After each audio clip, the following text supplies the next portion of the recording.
C'est une très lente évolution sur laquelle on a décidé de se pencher ce matin. Un symbole très fort de l'égalité entre les femmes et les hommes dans le monde de l'entreprise. Oui, on parle souvent des écarts de salaire. Ça n'est pas le seul critère qui semble rester bloqué.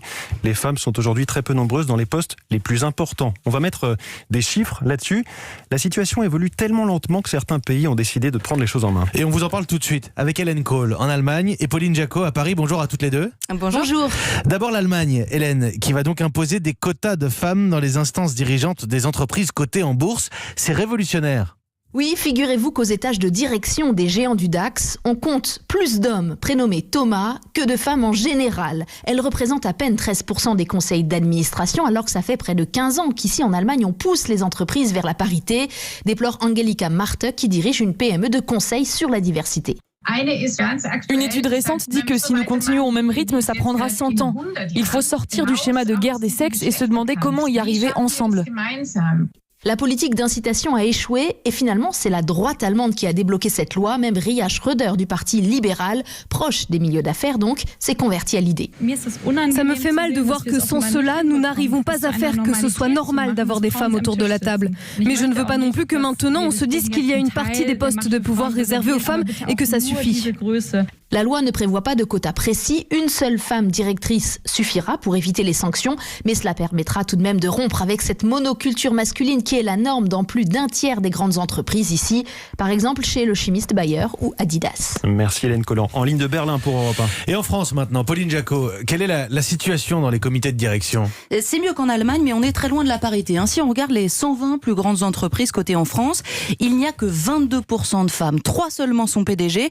On peut les nommer, ça va aller vite. Stéphane Pallez, la Française des Jeux, Marie Cheval pour Carmila et Christelle Borries chez Eramet. Une seule femme dirige aujourd'hui une entreprise du CAC 40. Elle n'est pas PDG, elle est directrice générale. C'est chez Engie et elle s'appelle Catherine McGregor. Donc les femmes sont encore tenues à l'écart des centres de décision, Pauline, même s'il y a eu une progression, une évolution ces dernières années. Oui, 22% aujourd'hui contre 6% en 2010. Pour aller plus vite, Bruno Le Maire avait tenté d'imposer des quotas. C'était il y a 2 ans.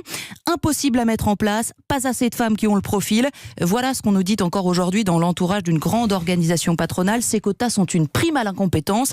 On comprend que l'idée de Bruno Le Maire avait été vite abandonnée.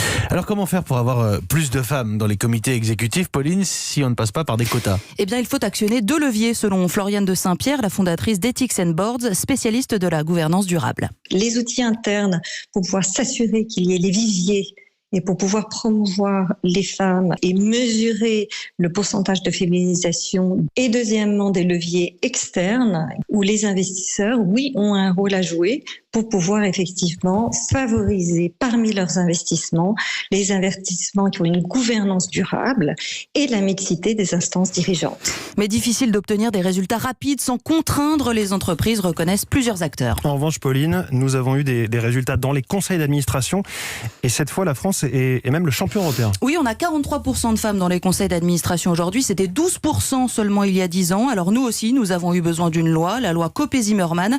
Elle date de 2011, elle impose et impose toujours 40% de femmes dans ses conseils et des sanctions financières.